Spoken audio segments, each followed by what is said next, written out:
What's up, everybody? Welcome back to the Martian MMA podcast. I am your host, and my name is John. And this week we are back with episode 91, where we will be analyzing and predicting the UFC on ESPN Plus 25 card going down this Saturday night, headlined by Jan Blachowicz versus Corey Anderson. This fight card will take place in Rio Rancho, New Mexico, and the first of the 13 fights will start at 5 p.m. Eastern Time on ESPN Plus, and the main card will also take place on ESPN Plus starting at 8 p.m. Eastern Time. So we got 13 fights going down from Rio Rancho, New Mexico this Saturday on ESPN Plus. It's a decent card. Not too many betting spots. I'm looking forward to. I'd say about 3 or 4 plays I'm pretty confident in. But we're gonna start things off in the flyweight division. We have Mark De La Rosa, who is 11-3, taking on Julian-Paiva, who is 18-3. The opening betting line for this one was Paiva, the favorite, at -125 to Mark De La Rosa, the -105 slight underdog. Right now we are seeing Paiva -235, De La Rosa +195. So a ton of action coming in on Paiva in this one. And I agree with the initial line move, and I think where the line is at right now is actually a bit too high. I think we're approaching dog or pass territory in this one, because I think Paiva is the better fighter. He seems to have the more effective, damaging boxing, and he seems to have a really good ground game as well. But it's mostly a Mark De La Rosa fade, I believe. I think that De La Rosa is one of the weaker flyweights in the division, and people know that, and they're kind of just betting a solid fighter in Paiva against him. And I was pretty high on Paiva in his fight on versus Kaikara France. Despite him losing that decision, I thought he won the fight, and I thought he looked very good in it. His takedown defense was on point, and his striking looked good too. But then versus Bontorin last fight, he got taken down a few times, and his takedown defense didn't look quite as good, and then he eventually got stopped with a TKO cut stoppage from a knee. So I think that Paiva's defense looked a little bit bad in that fight. He was kind of pulling his head back in a straight line, and Bontorin is a much more dangerous opponent than Mark De La Rosa. But I just think that Paiva hasn't really shown enough in the UFC to be -235 here over De La Rosa. De La Rosa is constantly improving. I thought his boxing looked a lot better in his fight versus Kaikara France, and he's a black belt on the ground and has most of his wins by submission. So it's a good matchup for Paiva, because I think De La Rosa would really need some takedowns and some top position to win this fight. And Paiva's anti-grappling, his takedown defense, his get-ups are really good. That's really his specialty. So that's why it's a good matchup for Paiva. But I'm not entirely convinced that Paiva is going to be clearly winning these exchanges if the fight stays on the feet, because his defense is a little bit unreliable, and we haven't seen him put together a complete performance in the UFC yet. So I think Paiva should win this one by decision. I'd cap him around 63% maybe. I'd say that the value right now, though, is on Mark De La Rosa. So the pick is Paiva by decision, but I would approach this one with caution. The next fight is in the women's bantamweight division. We have Macy Chiasson, who is 5-1, taking on Chiasson-Young, who is 7-2. The opening betting line for this one was Chiasson, the -365 favorite, to Young +300. Right now we are seeing Chiasson -800 to Young +550. So a ton of action coming in on Chiasson as the favorite, and I agree with it. I mean, I think that people are taking it a little out of proportion right now, putting her all the way down at -800, but I'm sure people are throwing her in parlays and stuff. But I mean, after Chiasson's last fight, how can you really trust her as a big favorite at all? I mean, Chiasson-Young is not UFC level. She was brought in as a very late notice replacement for Nico Montano, and I honestly probably would have picked Montano in that fight. And Young is coming in here, and she's just doesn't look UFC level at all. Her striking is really, really sloppy. She's got no defense. Her balance isn't good. She gets taken down easily. She has been dominated on the mat, tapped out with rear naked chokes before. And, she did have one good performance versus Suotama. She got taken down, dominated in round 1. And then was able to, or got her back taken, flattened out, almost got submitted, but was able to survive to round 2, start stuffing takedowns in round 2, and then start outstriking Suotama in rounds 2 and 3, and won that fight dominantly. So she definitely has a little bit of heart in her. I just don't think that it'll show here against Chiasson. I think that Chiasson should be looking to hit takedowns and dominate from top position. But as we learned in that fight versus Landsberg, Chiasson is not a good grappler. I mean, her takedowns are pretty weak. Landsberg easily stuffed them and was able to take Chiasson down herself. So I think Chiasson is very overrated. She did have some nice quick finishes like over Mazzani and stuff like that, and got a finish over Maras too. But I mean, she's shown her fair share of weaknesses, and I don't think she should be minus 800 here. I mean, I think minus 400 where the line opened is about even, and even though there's not that much of a difference, maybe 7 or 8% between the two lines, I think that it's definitely dog or pass where it's at now. Chiasson's not even worth putting in parlays. It's not worth throwing prop bets on her or anything. I mean, I think that Chiasson dominates and does get the finish, but this is a really low level fight, and you got to approach it with a lot of caution.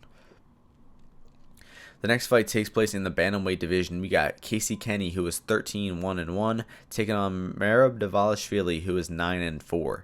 The opening betting line for this one was Merab, the favorite at, actually Kenney, the slight favorite at minus 125 to Merab at minus 105. Since then, the line has flipped. We're now seeing Merab minus 160 to Kenney plus 140. So at one point, Merab was all the way down to minus 200, 230 at one point, and the past couple of days, a lot of action has been coming in on Casey Kenney, and I understand why it's coming in on Kenney, because I think it's on paper, it's a good matchup for him. Dvalishvili attempts a ton of takedowns and likely needs takedowns to win his fights, and Kenney has had some pretty good performances, stuffing takedowns and out grappling the bigger guy possibly in Borg and in Manny Bermudez. So I mean, Casey Kenney's takedown defense and his get-ups and his jiu-jitsu look really good in those two fights, but I mean, he still got taken down by Borg 4 or 5 times. He got dominated in round 3 by Bermudez, got stuck on bottom and couldn't get up. So, I mean, it's not... Kenney hasn't had a dominant performance to his UFC run yet. He did win 2 close decisions, 29-28, and you know, a lot of I was really high on him in that last fight versus Bermudez, one of my biggest bets ever cashed on Kenney, and a lot of people I know were betting on him too here, but I think I'm jumping ship on this one. I'm picking Dvalishvili in this one because on the feet it should be pretty even. It should be in the terms of technique, very even between these two, but Dvalishvili is just going to be marching forward. He's got the better pressure and the better output of the two, and Dvalishvili is going to be attempting those takedowns. He does it in every fight. He's got relentless wrestling, relentless pressure, usually hits several takedowns on his opponents, and I think that I mean, his last performance against Brad Katona was really good. He was getting takedowns and outstriking Katona as well. He has that good performance over Simone where he didn't get the official victory, but he out-grappled a really tough grappler. And I unfortunately think that Casey Kenney does lose this fight 29-28. It's going to be a close fight, and you know, maybe Kenney is able to stuff those takedowns and land the harder strikes in the feet and beat Dvalishvili in the striking.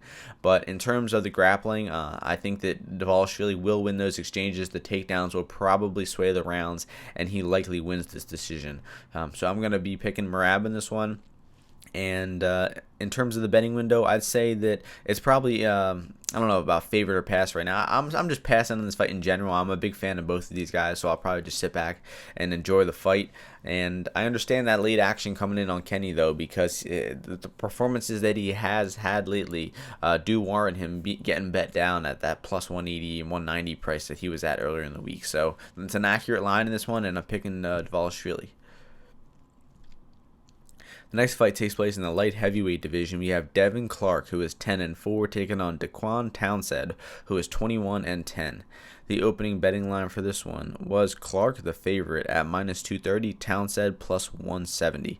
Right now, we are seeing Clark minus 380, Townsend plus 315. So, if you were to ask me to predict who the first fighter to fight more than once in 2020 in the UFC was, Clark-Townsend would be at the bottom of my list. I honestly would expect him to get cut after that last fight, but he's stepping up here on short notice, up a weight class again. His last fight was at 85. He's going back to 205 here, and Unfortunately, he's probably going to lose this fight. I don't really see what he has to offer Devin Clark. I mean, Clark is the better fighter everywhere, I believe. I mean, it's more a case of Townsend just being ineffective. I mean, his striking and everything just isn't really good enough to win in the UFC.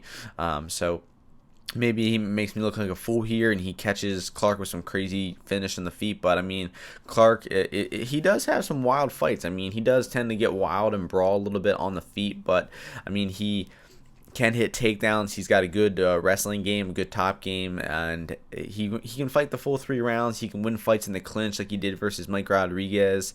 And I mean, his cardio is a bit of a concern. He has, shown a bit of a gassing problem in the past. I mean, even in the Stosic fight, he lost the first 2 rounds in that fight and came back and won round 3. So that was a good showing for his output in that one, or I mean for his cardio in that one. But his output just wasn't there in those first 2 rounds. So I mean, I do think that Devin Clark, trusting him at this high of a price, is a bit of a risky thing to do. I mean, I'm not betting this fight at all.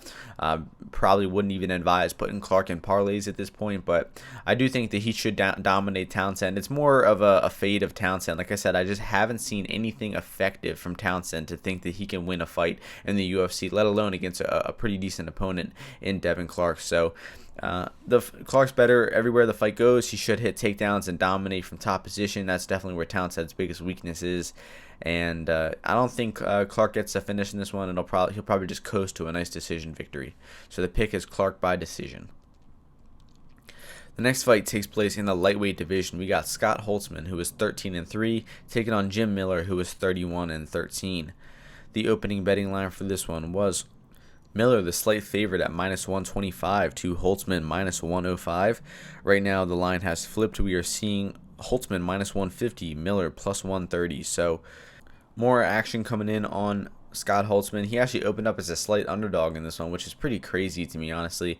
I actually like Holtzman quite a bit in this fight, and I'm playing him for 2 units at -135. Locked in that bet, I believe, 2 days ago, possibly even yesterday. But I just think that this is a good matchup for Holtzman. I mean, Miller is a veteran. He's been around the game for over a decade, and he's actually picked up some nice wins, some first-round finishes in his most recent fights. But like over Alex White, Jason Gonzalez, and Clay Guida. I mean, 3 first-round finishes in the past 18 months alone. So good performances from him there. He's still a dangerous submission threat. He can even crack a little bit on the feet, but his defense on the feet, I think, is deteriorating a little bit. I mean, he got a rock with a shot from Clay Guida last fight. Luckily, he rocked Guida right back and then jumped on that guillotine and choked him out cold.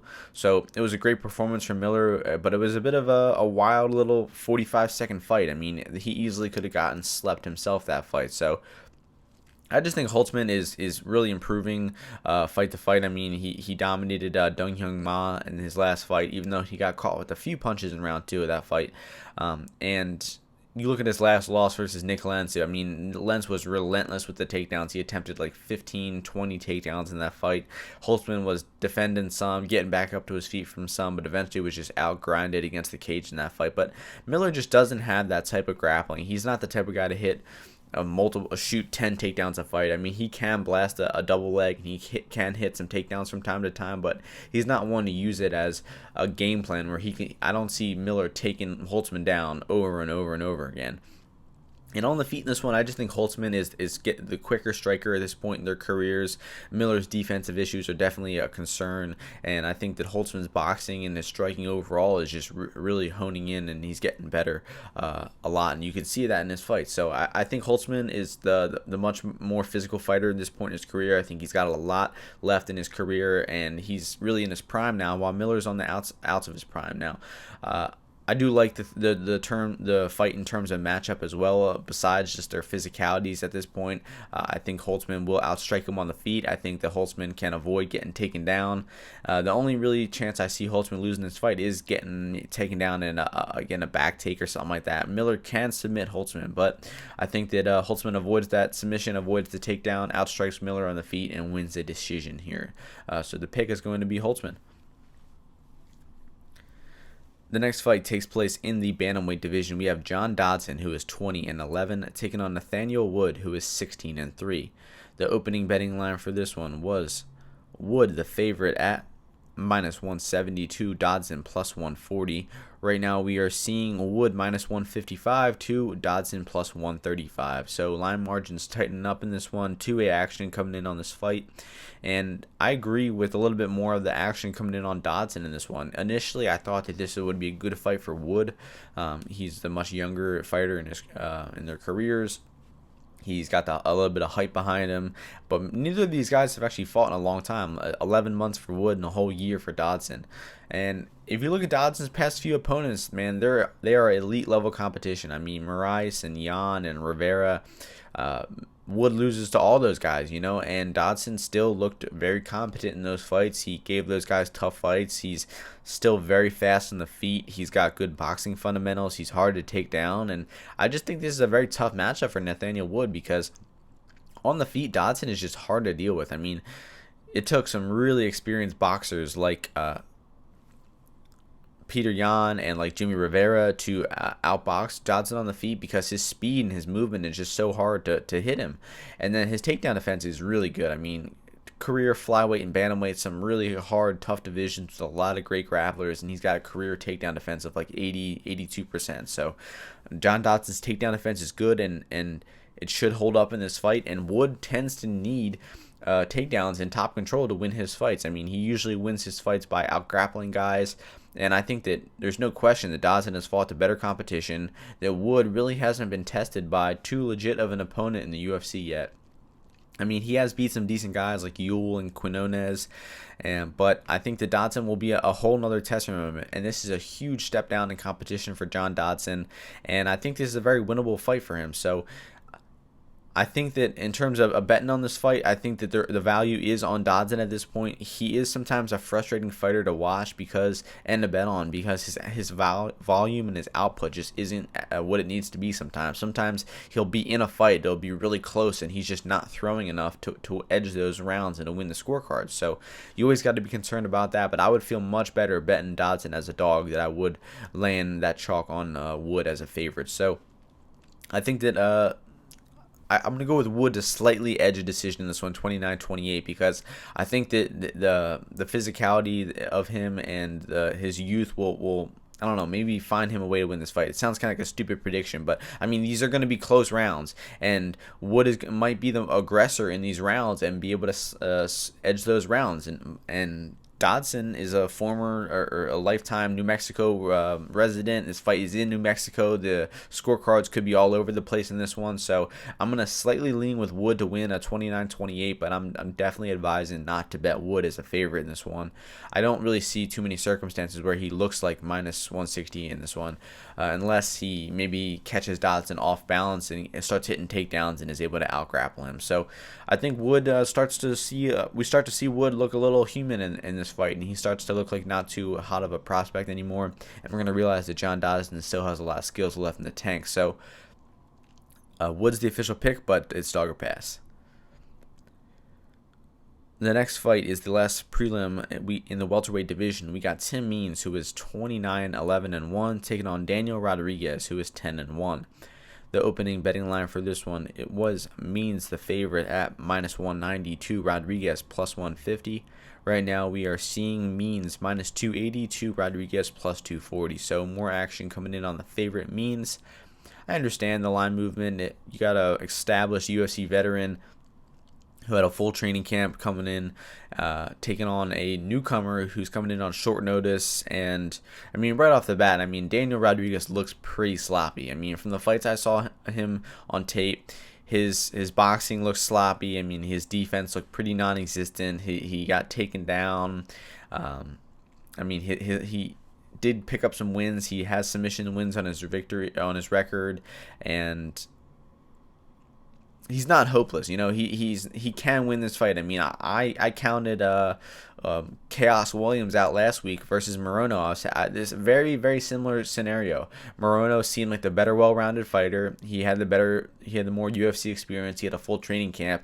I thought Williams was coming in and he was going to be outgunned. He was way too sloppy. He wasn't UFC level. And then all of a sudden, Chaos Williams knocks Morono out in round one. So you got to really approach these fights with caution, these low-level fights, because Rodriguez is finishing guys. He is picking up some decent victories over in combates, and he even has a win on the Contender Series as well. So he can win this fight, honestly. And with the way Means fights, it's very real possibility. Means likes to brawl. He likes to get hit a little bit. I mean, he's had back-to-back round 1 brawls where he got hurt. He hurt his opponents.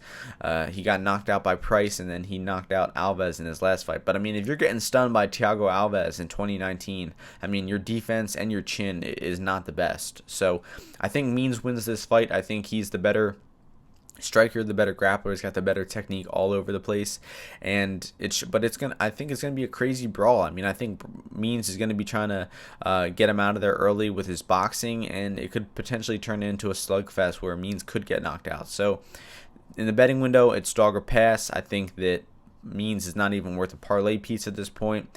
Not rushing to bet Rodriguez at plus 240, but maybe Rodriguez round 1, Rodriguez knockout or something like that. So the pick is going to be Means by knockout, but in terms of the betting window, we're going to go with dog or pass. The next fight is the first fight on the main card. In the lightweight division, we have Yancy Medeiros, who is 15-6, taking on Weaver-Vargas, who is 10-4-2. The opening betting line for this one is Medeiros minus 170, Vanatta plus 140. Right now the line has flipped. Vanatta the favorite, minus 120, Medeiros plus 100. So crazy action in this one, honestly. A massive amount of action coming in on Weaver-Vargas, and I'm going to disagree with the line movement. I think that Medeiros being the favorite in this one, around minus 150, minus 130 seems right. Vanatta as a slight dog, plus 110, 130 in that range seems appropriate because, I mean, Vanatta has a ton of issues. I mean, both of these guys do. They both have pretty glaring weaknesses. Vanatta is his cardio. It just seems like he never can get his cardio on point. And Medeiros' defense is really bad. He pulls his head back in a straight line. He gets rocked in almost every fight. I mean, he got outboxed and knocked out by Cowboy Cerrone. And, I mean, that was just a really bad performance from him in that fight. He got counter-punched by Cerrone, who's not really a good boxer, and knocked out cold, too. So he did have a decent performance since then where he looked okay versus Gregor Gillespie. He stuffed some takedowns. He was hard to take down, but eventually got taken down and mauled on the canvas for the second round TKO in that one. But a much different matchup in this one. I mean, the way these two match up, I mean, I think they're going to brawl. They both like brawling. They both have had some crazy, fun fights in the UFC over their careers. And Medeiros has got that defense you got to be worried about. I mean, Vanatta doesn't really have the type of power to crack Medeiros and rock him and knock him out. And Medeiros doesn't really have the type of pace to get Vanatta tired. So, I mean, even though these guys both have weaknesses, it's not like they have the tailor-made style to exploit those weaknesses. So, I think it'll be a brawl. It'll be crazy back and forth. I think that Vanatta might try hitting takedowns. Medeiros will probably D him up. We might see both guys hitting takedowns because both guys have problems maybe getting put on their back at some points, but I think Medeiros' takedowns defense is the way better of the two. I mean, Vanatta was getting taken down by Mark Diakese last fight because he was so tired. So, and early in the fight, I think you got to favor Vanatta because Medeiros is going to be, getting used to the fight, getting tagged with some punches, and getting settled into the fight off that 1 year, 13-month layoff, and I think that Vanatta will probably start to fade late as he always does. So you got to favor Vanatta early. You got to favor Medeiros late. I think it's a pass in terms of the pre-fight, and then maybe look to live bet this one. Like if Vanatta comes out and wins round 1 and Medeiros is an underdog after round 1, like you got to bet Medeiros there. But I just don't see enough value on either pre-fight money line to be betting this one. I think it'll be a crazy high variance fight. I gotta side with Medeiros though because I gotta side with the cardio basically. I mean, I just think he'll be there in round 3. If this fight is 1-1 apiece going into round 3, Medeiros is gonna have the better cardio, and I gotta favor him in that third round. So the pick is gonna be Medeiros by decision, but it should be a crazy sloppy fight. We could see either guy knocked out at any time, and it's probably a pass in the terms of the betting window. The next fight takes place in the lightweight division. We have Brock Weaver, who is 14-4, taking on Rodrigo Vargas, who is 11-3. The opening betting line for this one was Weaver, the favorite, at minus 190 to Vargas plus 150. Right now we are seeing Weaver minus 265 to Vargas plus 225. So much more action coming in on the favorite Weaver in this one, and I agree with it. I think that he should win this fight pretty comfortably. I just don't really see anything that Vargas has to offer Weaver. Maybe if Vargas doesn't attempt any takedowns and just keeps this fight a straight kickboxing match, he could make it competitive and he could make it closer than what the odds indicate, because I think Weaver has the more effective striking of the two. He's got some pretty decent southpaw boxing, and I think that, I mean, Vargas just really hasn't shown much in his career. I mean, he has some quick knockouts, decent left head kick, and seems like a decent understanding of striking fundamentals, and is a southpaw as well, and it might be hard to deal with that. But I mean, that fight versus Leco da Silva, I mean, he got absolutely mopped in that fight. I mean, 15 minutes of domination, got taken down, held down for 14 minutes straight in that fight. I mean, it was just an embarrassing performance from him. Showed no takedown defense, no ability to get off his back, and I mean, he has shown some abilities to hit his own takedowns and get top position as well. I just don't really rate Vargas that highly at all, and it's not like Weaver is an incredible talent as well. I just think he is the much better fighter. On the Contender Series, Weaver showed some pretty decent takedown defense, got taken down a few times in the first 30 seconds versus Smith, but then just spent the entire rest of the fight just defending takedowns, landing good clinch shots, landing punches on the break, and just outstriking Smith pretty clearly. So it seems like he has good cardio. His takedown defense is pretty good as well, and I think that on the feet, Weaver should be edging the striking in this one, although it could be a lot closer than I think. I just think that Vargas's fight IQ and his overall skill set is just not very good, and I'm mostly siding with Weaver just in the fact that I'm kind of fading Vargas. Don't really think too highly of him. But I mean, he could come in here and make this fight closer than it has to be if the fight stays on the feet and they're trading back and forth on the feet. So I see Weaver winning a decision in this one. Haven't seen too much finishing ability out of him, and I think that most of his finishing ability comes on the ground, and I don't think that he'll be able to out-grapple or get a submission on Vargas for that matter, because Leco da Silva wasn't able to get into too many advantageous positions. He got a back take or two, but Vargas defended well. So I think Vargas's jiu-jitsu is good enough to defend from a submission, but he probably gets outstruck on the feet in this one, maybe even taken down and just grinded out from top position. So I'm picking Weaver by 30-27 in this one, but in terms of the betting window, I guess it's dog or pass at this point. I mean, Weaver making his UFC debut as a almost minus 300 favorite, that's a very risky bet. So it's probably dog or pass. The next fight takes place in the flyweight division. We have Ray Borg, who is 12-4, taking on Borg-Bontorin, who is 16-1. The opening betting line for this one is Borg minus 145 to Bontorin plus 115. Right now we are seeing Borg minus 150, Bontorin plus 130. So more action coming in on Ray Borg in this one. Actually, the line flipped early. Some early action came in on Bontorin, but ever since then the steady action has been coming in on Ray Borg. And I think this fight is honestly a pick 'em. I think the odds are a little closer than they indicate now. I think that Ray Borg is kind of a rudimentary fighter. I mean, he doesn't like striking. He stands on the outside. He gets punched once, and then he shoots his takedowns. He does it in every single fight. He has no intention of striking with you. He just waits, gets hit once or twice, and then starts wrestling. And, you know, that's what he wants to do. He wants to wrestle. He wins all of his fights by wrestling. He does have great takedowns. He can go for the full 15 minutes. He can get top position.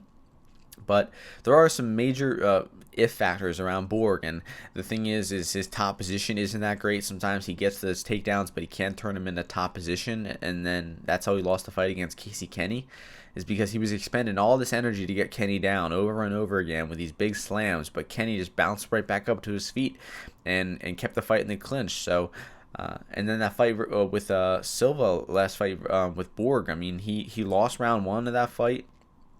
And then was getting out grappled a little bit, got his back taken, was able to escape, get his own back take, and then start in round 2 and 3 though. I mean, Silva gassed out pretty hard, ended up getting takedowns over and over again, and he dominated Silva for rounds 2 and 3 of that fight. But I mean, round 1 was shaky, man. I mean, he was in some bad spots versus Silva. His takedowns were really predictable. I mean, I just think that Bontorin's takedown defense and his get-ups and his scrambles that he showed versus Bibulatov are enough for me to pick him to win this fight, honestly. Another huge factor in this fight is Borg dropping down to 125 pounds again. He has notoriously struggled with dropping the weight. He's missed weight at flyweight before. They forced him to go up to bantamweight. He missed weight at bantamweight before. I think for his last fight, he missed weight weighing in at 137 pounds. So, I mean, I don't understand how you can expect Borg to be making weight at 126 pounds when he couldn't even make 136 pounds a couple months ago. So that being said, despite me being excited for this fight, and I think it's a great matchup, should be probably the most fun fight on the card, it is at high risk of being canceled because I don't think Ray Borg will make the weight. I mean, who knows? Maybe Bontorin will miss too, and the fight will go down at like 130 pounds or something like that. But I mean, maybe I'm putting a little too much stock into this. But I mean, Ray Borg having another attempt to drop back down to flyweight. I mean, I think it's because he struggled with Kenney. He struggled with Silva. He was the better grappler than those two, but he had some iffy moments in those fights because they were the bigger guys. So he's dropping back down to his natural weight class to fight Bontorin, and in the striking in this one, Bontorin's winning. Every exchange will probably go to Bontorin. He's just a more effective striker. He's more aggressive. He throws with more power, a better technique. And like I was saying earlier, Borg just has no interest in striking. It's clear that he does not want to strike. He wants to wrestle. So, I mean, Bontorin knows what's coming for him. He knows Borg's game plan. He has the style and the defense, the jiu-jitsu off his back to get up off these takedowns, to stuff the takedowns on the feet, and to bust Borg up on the feet. So I'm siding with Bontorin to win this one. I do think he gets taken down a few times, honestly, like 3, 4, maybe even 5 times. But I think Bontorin bounces back up to his feet. He attacks submissions off his back. He stuffs takedowns with, Kimuras and underhooks and everything like that. I really am impressed with Bontorin's takedown defense, and it showed versus Bibulatov. I mean, he was doing some crazy shit versus Bibulatov, a lifetime Dagestani grappler, and Bontorin was putting him in some bad spots. So I'm siding with Bontorin in this one. I'm going to go with 29-28. It should be a really close fight, and I like that plus money next to Bontorin's name, so I will be betting him. I actually bet him as a favorite a few weeks ago. I really fucked up the prices in that one, so I guess I got to add more at that plus money. So we'll probably end up with about 2 units on Bontorin for around plus 110 odds on average, and I will update that on my Bet MMA tips page. And the pick is going to be Bontorin by decision. The next fight takes place in the women's flyweight division. We have Montana De La Rosa, who is 10-5, taking on Mara Romero-Borella, who is 12-6. The opening betting line for this one was De La Rosa, the favorite, at minus 215 to Borella plus 175. Since then, line margins tighten up a little bit. We see De La Rosa minus 170, Borella plus 150. So I agree with the line movement coming in on Borella. I think this fight is a little closer than the odds indicate. I think that De La Rosa is the more effective fighter. I think she's the more effective striker. She throws jabs and lands them a lot. I mean, it's like De La Rosa has a few weapons on the feet, but those weapons work. While meanwhile, Borella has a lot of weapons on the feet, but nothing really works too well. I mean, her leg kick might be her best strike. So I mean, on the feet in this one, I gotta side with De La Rosa to be edging the striking exchanges, but it's not a definite at all. I mean, De La Rosa is a grappler at heart, and you really can't rely on her winning the striking exchanges in this one. I think the exchanges would be close. And, I mean, Borella is mostly a grappler as well, although she has been taken down and out-grappled by a few of her opponents, like specifically Talia Santos. She got a lucky decision over Santos in that fight, but I believe that she lost that fight. And De La Rosa has gotten out-grappled too. I mean, like Andrew Lee was able to get top position on her. I mean, De La Rosa hit a lot of takedowns on Lee in that one, and Nico Montano out-grappled De La Rosa as well. So De La Rosa is a good grappler, but not a great one by any means. And I do think she will slightly win the striking, slightly win the grappling, will be the more effective striker winning or effective fighter winning the rounds in this one. Not too much analysis in this one. I just think the odds are a bit wide in this one. I think that De La Rosa wins the fight via decision, but I would cap her at around -150, around 60% odds, because it's low-level MMA. The judges' scorecards could go anywhere. I mean, as we saw last week, there were some crazy scorecards in there. So the pick is going to be De La Rosa to win by decision. Not a confident pick at all, and it's dog or pass in terms of the betting window.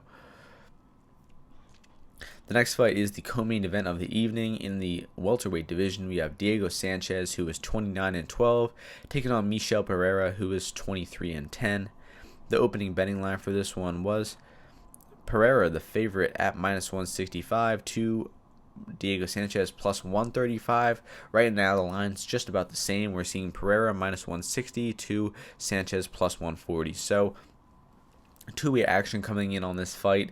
I actually think that this line could honestly be flipped. I think that Sanchez could be the favorite in this one. I mean, it's Pereira round one knockout or bust, in my opinion. I mean, he gassed out so bad in that last fight versus Connolly. He just has a style that is destined to gas out.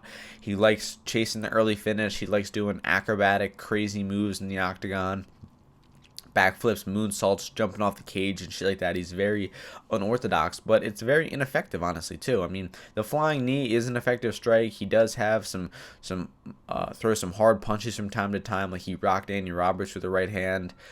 So he's not totally helpless. Besides that flashy offense, he does have some decent fundamentals. He actually hit some takedowns on Tristan Connolly, too. So he is a slightly well-rounded fighter. I just think he just fights really dumb. And, I mean, unless he makes some real stylistic changes to his approach to this fight, I think he loses, because I think that Sanchez can avoid that knockout early. He's going to be chasing that takedown, and once Sanchez gets him on the ground, I mean, that should be a wrap. I mean, Pereira will not only break mentally, but physically, too. I mean, he just doesn't have the cardio. He doesn't have great grappling. He got totally out-grappled by the smaller guy in Tristan Connolly. He actually was able to escape some positions versus Connolly just by being the bigger guy, just by powering his way out of there. But you're not going to do that against Sanchez. I mean, Sanchez is a much better grappler than Connolly, and will likely be hitting takedowns, dominating from top position. And, I mean, Sanchez has shown what you want to see. He fought in Mickey Gall, and he fought whatever that other guy's, Craig, something like that. Before that, and he took down both of them, and he dominated both of them from top position. And those were two bigger guys. Craig White's the guy's name. Two bigger guys who were trying to outstrike him on the feet, and he was able to avoid getting knocked out. He was able to take him down and dominate him on the mat. So that's what he has to do here versus Pereira. I think a very safe way to play this fight is Michel Pereira by round one knockout at +210, and Diego Sanchez money line at +148. Those are the two bets that I locked in. That way, if Pereira wins by a first round knockout, I win a small amount. If Diego Sanchez wins at all, I win a medium to large amount. So it's a profit situation.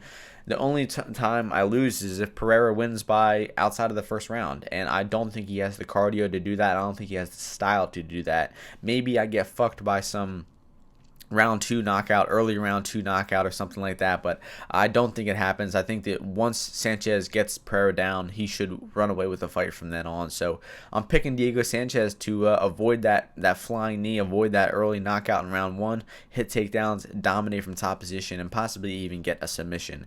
And Diego Sanchez submission opened up at +1,000, which is a tweet I sent out earlier today. That's massive value on that line. Let's see if people have come in and bet it yet, but no, it's actually 1,200 now. So yeah, I mean, there's so much value on that line. I think that submission is very possible, and I actually will go with Diego Sanchez by rear naked choke in round two. The last fight of the card and the main event of the evening in the light heavyweight division, we have Corey Anderson, who is 13-4, taking on Jan Blachowicz, who is 25-8. The opening betting line for this one was Anderson, the favorite, at -145, Blachowicz +105. Right now we are seeing Anderson -210, Blachowicz +175. So a lot more action coming in on Corey Anderson. And I agree with the action. I mean, he won the first fight pretty comfortably. This is a rematch. They fought back at UFC 191 back in 2016. Had a close first round between the two. The boxing exchanges were going pretty evenly. Blachowicz landed a really hard body kick from the southpaw stance. And Anderson made great adjustments, though. Realized the striking was pretty even, maybe even losing the striking. Started hitting takedowns and dominating from top position. He took down Blachowicz in round 2 and 3 and kept him on his back for the entirety of those rounds. So in the rematch, I mean, I think that Blachowicz has made more improvements since then. I mean, I think he rounded out his entire game a lot more and has I wouldn't say become the better MMA fighter at this point, but I definitely think he's made more improvements since their first fight. And the fight really depends on if Anderson wrestles or not, because on the feet, the striking should be really even, with even a slight advantage to Blachowicz. I think he has the more power. He has the better kicking game of the two. And, I mean, Anderson's boxing is getting better too, though. And it's no joke. I mean, he rocked Walker with that overhand right and eventually put him out with a bunch of TKO flurries at the end of that first round. So it was a great performance from Anderson in that one. Blachowicz getting that first round knockout or second round knockout over Rockhold not that long ago. And he picked up a split decision win over Jacare Souza in his last fight. A really boring fight, which is total snooze fest against the cage, clinch battle. I mean, I couldn't even tell you really what happened because it got so boring so quickly that I pretty much stopped watching the fight. I certainly did not rewatch the fight, and highly regarded as one of the worst fights of 2019. And honestly, a quick non-matchup related note, but the UFC putting Blachowicz in another main event after literally putting every single MMA fan in the world to sleep with his last fight just really sums up the UFC's decision making, especially in terms of putting main events in the light heavyweight division. So Anderson, if he wrestles in this one, he should get Blachowicz down. He should dominate from top position again. I mean, these guys at 205 just don't really have the get-ups and the scrambling abilities they need to get up from takedowns. Like, Blachowicz attacked an armbar in the first fight and managed to get back up to his feet. But besides that, I mean, it's really hard to get Corey Anderson off you. He's going to be 225 pounds, great Division I wrestler on top of you, and you just have to somehow find your way up. It's going to be a really hard task for Blachowicz to do. But, I mean, if Blachowicz can, his takedown defense has been looking a lot better. If he can stuff takedowns, if he can keep this fight on the feet, he could possibly win this fight. And I haven't seen too many people out there pretty confident in Blachowicz. I see most people just thinking that it's going to be a rematch of the first fight, or a repeat of the first fight, and Anderson will hit takedowns at will. But I'm really interested to see how the striking matches up between the two. I mean, I would prefer to see them strike because, yeah, you know, the winner of this fight could fight John Jones next if the Dom Reyes rematch doesn't happen. And, I mean, if Corey Anderson wants to beat John Jones, he needs to outbox him, and he needs to work on his boxing, and I don't think he'll be able to take down and outgrapple Jones on the ground. So if I were Anderson, I mean, I would be using this fight as like a kind of a practice fight for Jones, looking to get my boxing on point, making sure my striking looks good for that eventual title shot. But I doubt that'll happen. I'm sure Anderson will mix up the boxing and the takedowns, and maybe Blachowicz wins a round. Maybe it goes completely different, and we see a knockout from one of the two, but I'm picking this one to go to the scorecards. I don't think it'll be an exciting fight. I mean, Blachowicz's fights very rarely are, unfortunately, and Anderson can tend to have some boring fights too. So I think this fight goes to the full 25 minutes. I think Anderson probably wins 4 out of 5 rounds, and the official pick is going to be Anderson 49-46 decision. So we flew through all these fights, only 43 minutes, very quick card. I mean, yeah, I didn't have the most in-depth analysis for some of these fights. Some of them I was comfortable just passing in the betting window and giving you guys that advice as well. Like the Tim Means fight. I mean, the short notice replacements. I mean, there's only so much analysis you can do.